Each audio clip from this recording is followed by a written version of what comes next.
भजन संग्रह सफु भजन 6 अध्याय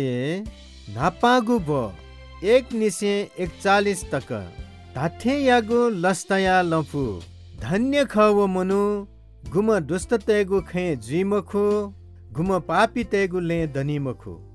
अले गुम कर्पिन्त कोहेंका जुइपिनिगु पुचले चनिमखु बरु व परम प्रभु या व्यवस्था हे लेताया चनि चान ही वेक यागु हे व्यवस्था ध्यान याना चनि वो खुशी सिथे पिना तगु सीमा थे ख वो न्याब्ले ठगु इले फल बि अले वयागु ह न गुब्ले सुकु गनावनी मखु वो यागु न्यागु ज्यान पुवनी दुष्ट त अठे जुइ मखु इपि छस थे ख फस इमित पिका यंकी उकी न्याय बिगु इले दुष्टते त दण्ड बि न त पापी त हे धर्मितेगु सभा चुनि फै छादास परम प्रभु धर्मितेगु ल या त रक्षयाना दि तर दुष्टतेगु ल नाश जुयावनी